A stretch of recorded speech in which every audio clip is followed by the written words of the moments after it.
Hi. It's been a minute. Hi YouTube. Hi everyone out there. This is a review for When Harry Met Sally.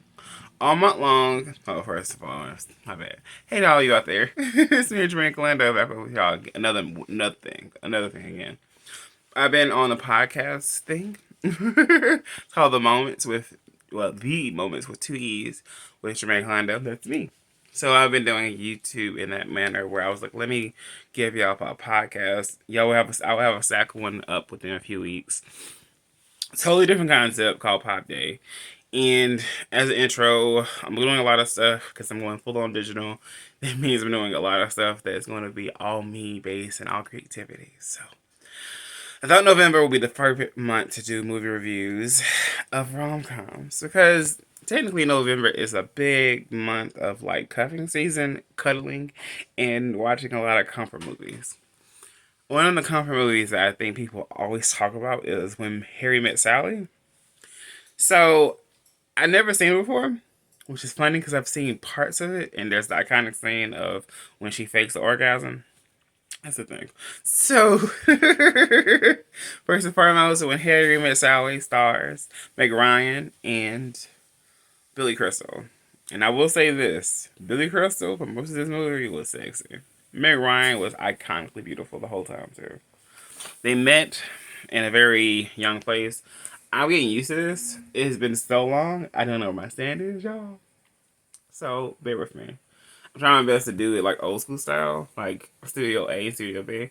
But I'm like, we're talking. And this camera is different. So it's like really strong and I can't move too much because it'll like go like it focus really hard. Alright, so we're to say this. I'm back. I have notes, I have a theory, and I don't like to go in too long because then you get bored. When Harry Met Sally is a very strong rom com that is considered like a cult classic. I would probably give it. I understand why people have it in their top 10. It's normally like people's top 5. I would say this is a top 20 for me because, I'm a 90s child. This movie came out right before I was born. It feels as though they made it for the fall because the seasons change every time, and this was one of those movies where technically it's vignettes. I've been saying the word vignettes a lot on the podcast because it is different like schemes of time, or it has different schemes and it just rolls together. So Harry and Sally, two different people. Sally is going to college, still going to college, continuing to become a lawyer, no, becoming a reporter. Harry is going to become a lawyer. Both of them are going on this ride. They're both connected by a girlfriend that Harry is now like making out with at the beginning of the movie. And Sally is this uptight girl. Literally must be 21 at the time because they just graduated. 21, 22, and she's just herself. But she grows a lot in and out this movie, so does Harry. He becomes more proud. Like, his movie is one of those, like, time capsule movies where they go, like, 1, 2, 3, 4, 5, 6 times different times. So, that in itself is good. Hold on. This is a tester. Back on my YouTube. Click. YouTube stuff. Yeah. This is me to get stronger. This is what I'm wearing. This is like a OG shirt of like what I've always worn on YouTube. What is it giving? My hair looks like I just was like, oh, I'm woke up and I'm great. I feel like my face is so full, y'all. Oh, I have to do all this fitness today. I'm nervous, y'all. Super nervous, y'all. And alright, that's all. I'm trying to hear the background because someone's cooking and I'm trying my best to be so respectful because something happened and I'm like, all this background. It's because I'm at the door. That's really what it is. I'm at the door. Alright, so how they met is interesting because you have two college kids that meet from graduating and they're both going to New York. Both from Chicago go to New York. different, parallels, right? This movie is really good because it has key characters only. It is not fussle with everything else. It literally has mainly 6 members of a cast, but truly, Billy Crystal and Meg Ryan. That is it. They have several different hairstyles, and that's it. So why is it a vignette? Vignettes literally have like parts of the movie where they can have multiple things, but they have age gaps. This movie has like 6 to 7 age gaps where they're first just got just got out of college. They meet again, and her career is going, his life is going, and then they meet again 6 years later, and then that's when time stops a little bit more, and then they meet 5 months, and then boom, boom, boom, the end. That's the correlation of the movie. This is one of the old school versions of movies, so this movie is not that long. It's like I think 90 minutes max, maybe 10 minutes here or there, less or more. That is it. Rom-coms used to be short. Rom-coms should not be 2 hours long, but more people want more story and more people are at it now. So, someone I posted that I was watching this movie. One person was like, "Oh, so heteronormative, so masculine," and I was like, "Technically, you're not wrong." So the characters kind of like give their self characteristics. There's Sally, which is Meg Ryan, but she is quirky, is what women are called in rom coms are quirky. She has these tendencies. She in the movie, she's this wildflower. She's different than other women the whole time, and she goes really different, like strongly different than anyone else. And when she meets Harry, she's literally the one with the car. Got the rental. Let's go. 18 hours to New York. We gotta go. And then they stop at a restaurant. So this is how you know they both eat. And then she shows her very analytic things, the way she eats, the way she orders. And then Billy Crystal being Billy Crystal notices. Harry notices it. And like he's like, oh, she's interesting. It's an 18-hour drive. He's like, tell me your story. She's like, I don't have that much to tell you. I'm only this age, and that's not much to tell you. And he was like, well, we're in the car as long. We're gonna need to know each other. So Billy Crystal is attracted to her. She's attracted to him, but don't forget, they have a friend. It's how they met is through a friend because he's dating a friend, and that's her friend, right? And he says this line that is the through line of the movie of boys and girls, men and women can't be friends. Is that they're just waiting their time. And he never had a friend that's a woman. She never had a friend that was a man because remember with this logic, only people that she has in her life are women, and all he has in his life is just one men. So throughout the movie, this is what happens. They change.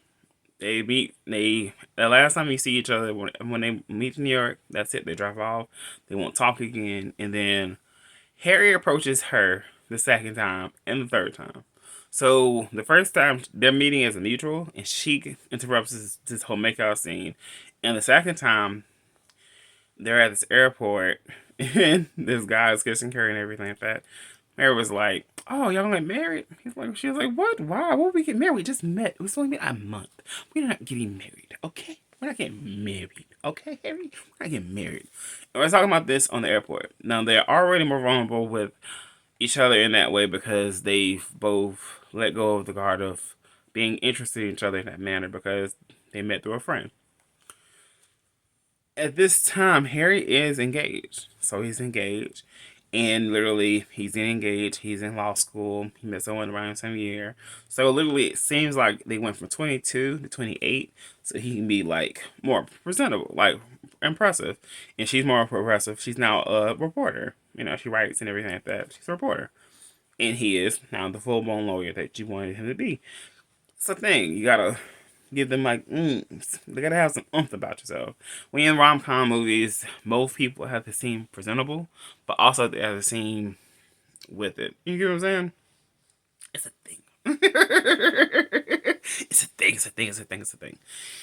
So don't forget, she got that warning with herself, and he was like, "Hey, we just got here.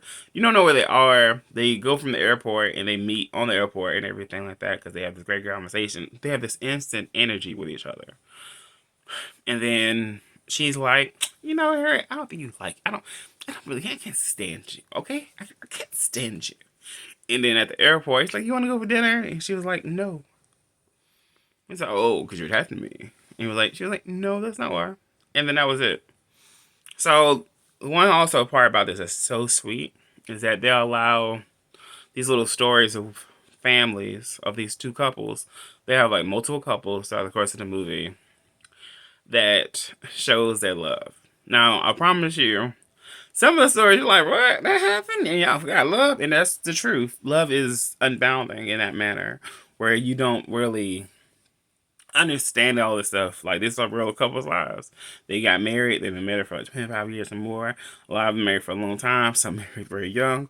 One couple, which I think is one of the few couples that's ethnic, had an arranged marriage, and he looked for his wife. He was like, when he can find out, you know, I'm getting arranged to her, so let me just find out what she looked like. And he said, I'm honored. Let's go. The only issue I have with that is that they don't have any other than one person of like color. So they have that. They don't have no one else. And it's like, huh. But it's 1989, so diversity sudden that it's very funny because it's a smart movie. Now, mind you, this is the second time they meet. They only had couples. Now, you only saw her boyfriend there. You never saw his fiance or anything like that. They meet 6 years later. Not 6 years later. They meet again, but it is 6 years later. So it's like, whatever time they are, she's 31 now. And he must be the same age as her. So now he's a lawyer, like realized lawyer. And they're both ending a breakup. He's ending a divorce. And now you meet his friend. He has a male friend. And then she meet her friends. And this is, you know, Sally's friend. You meet Sally's friend, which is Carrie Fisher. And I think Nora Amstein, maybe. I think it's the guy. It's the woman that's her other friend. So there's two friends. Carrie Fisher, who plays Marie. Marie is the woman that's sleeping with this married man. And all her friends are saying, you know, he's not going to leave her. And that's what she keeps hearing all the time. Like, you're right, you're right, you're right, you're right. And she so does it. This is a 6 months window of her doing this. And Harry's friend is Bruno Kirby, which is also known as his own in the movie as Jess. So they both have a go-to person for their friendship. They have their best friends, and then over time, this whole this is a 6 year gap. This the last time they seen each other, right? He's been married for 6 years. He's getting divorced. She's been together for this one guy 6 years, getting divorced. And you kind of don't. She was very she allowed the society that she was around to really make up her mind about getting married, about having kids, about having all these things. She had one friend that had kids and said, you know what? I don't have kids because when she meets Harry again, she says this. She's like, oh, well, let me give you a setup. So they're both out. He's at a ball place and he's like, well, yeah, he's at Harry and Jess.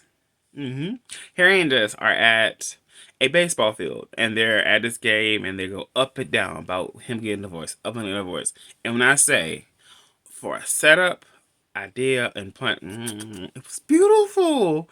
But it was really smart because they're, you know, cheering while he's in his like big slumber. And literally, it shows you that he loves sports. His friend loves sports. And you'll catch it later. So, that happens, right? And she's with Marie and Nora Epson. You know, Carrie Fisher as Marie in that. And, you know, Sally being Sally. They're all like, you know, well, I'm not with my man no more. And Carrie's like, I don't know what to do, guys. And that's the setup. Them two having these off relationships. And all of them are single. But those two are the focus points because in this hour and 30 movie, you cannot be focusing on all these big characters. We need just one, okay?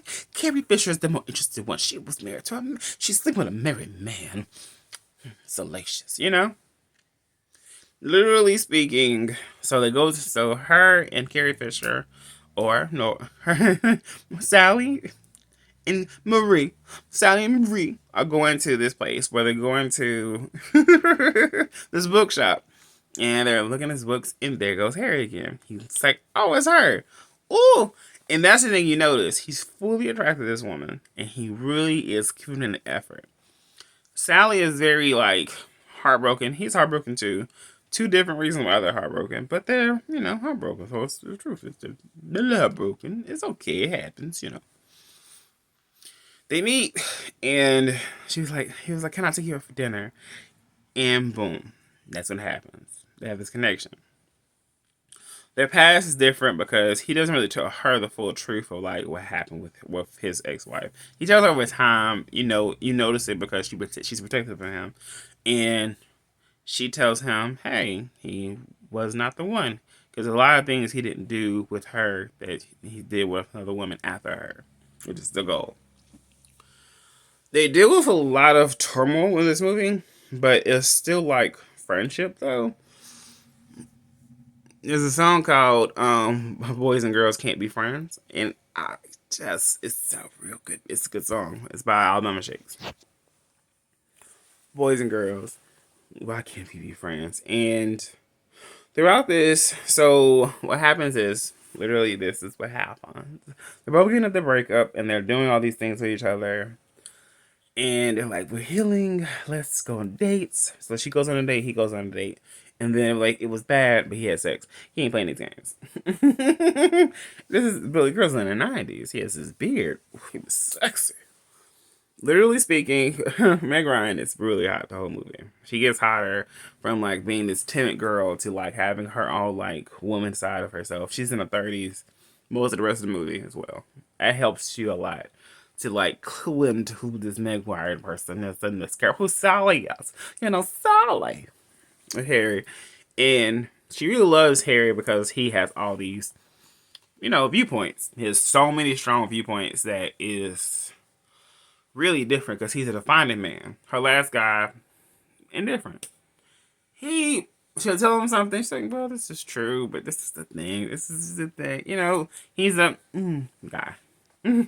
She's not in this guy like Harry is himself. He is honesty to himself. They do a thing at the beginning of this friendship. They call each other because it's kind of like they're thinking about each other too. So I was like, something's happening, something's happening, something's happening. Literally after that part, they go 5 months later, and that's when Carrie Fisher and Bruno Kirby come back in, and that is Justin Murray, and they go on double dates. They set each other up with their best friend, with another best friend. They say, "We're lucky, this will happen." And so when they go out to this dinner, there's a connection. Marie quotes Marie quotes Jess to the table, and Jess was like, "That's my quote." She was like, "Oh my god, that's your quote," and that was on. They were like, "Whoa, what up?" And then they get married. They get engaged. They get married and everything. That's what the whole rest of the setups are. Is them. So while they're getting this engagement, they're getting all this like they're in like they're in a relationship. So they're moving together. That's the next jump they'll do. They'll do another like one more jump, and it's two more. It's one more jump after this, but the next jump is them both dealing with people that they don't want to see. So Harry and Sally are meeting.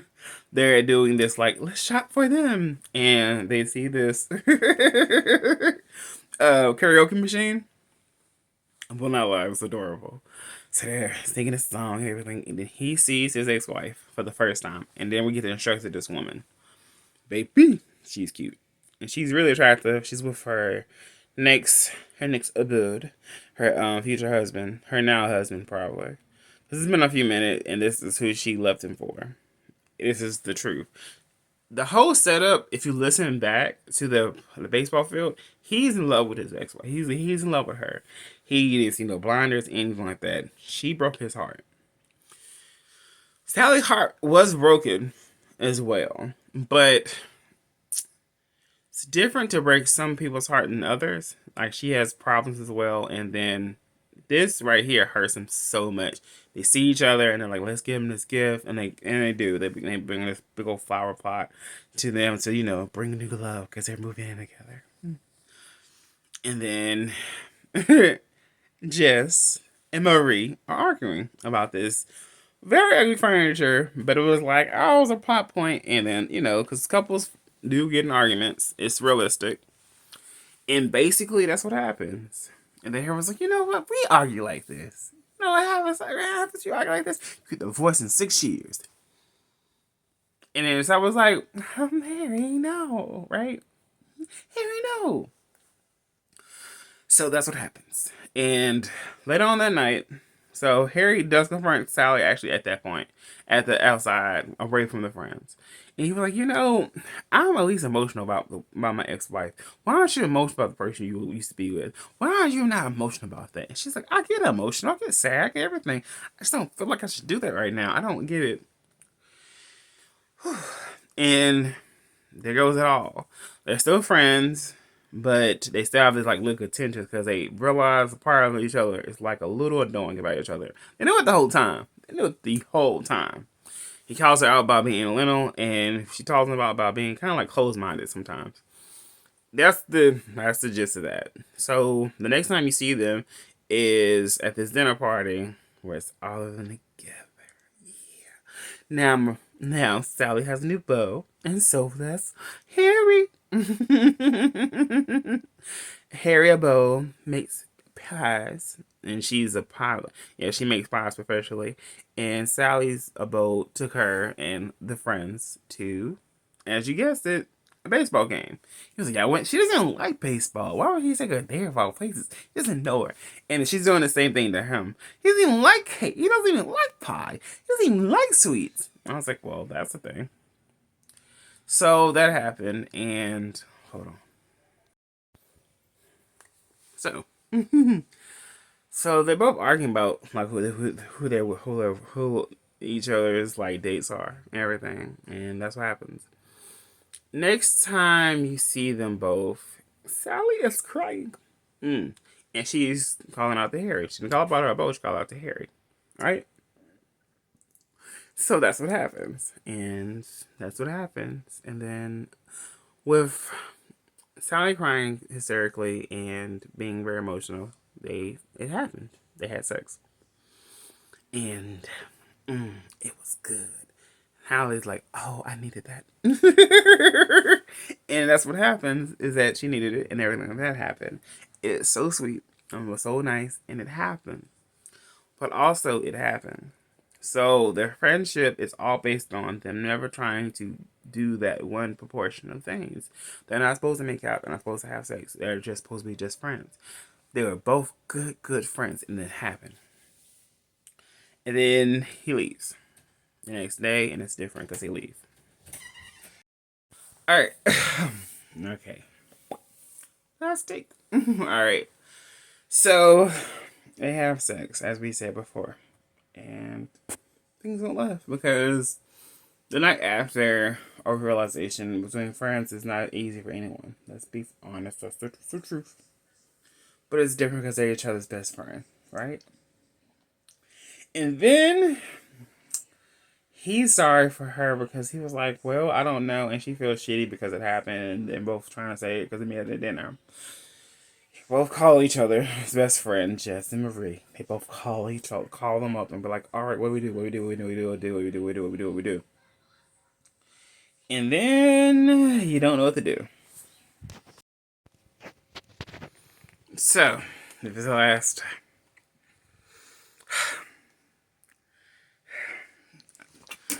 I don't know, y'all.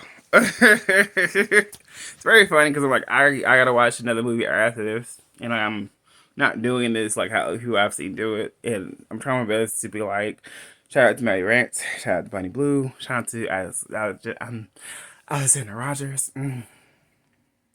Trying my best, y'all. This is the first one I've done in so long, and I haven't like reviewed anything in a long time. I didn't take notes. This is all just off the dome. I am very like memory based. I'm very strong in my memory. Okay, something's happening in this home, and I promise I'm just trying my best to just push through. So they had sex, and then they don't know what to do, and they meet at the dinner, and then Harold's like, "Thank God you feel the way I feel," and he should not have said that. So Marie and Jess is getting married. And that's what happens in the next 3 weeks is that they're getting this marriage is happening. Harry's best friend is Jess. Marie's best friend is Sally. So they haven't spoken for those 3 weeks.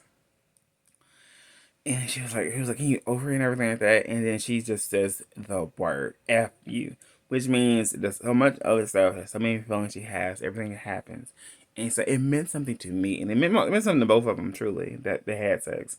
Because they've always felt this way about each other. Always.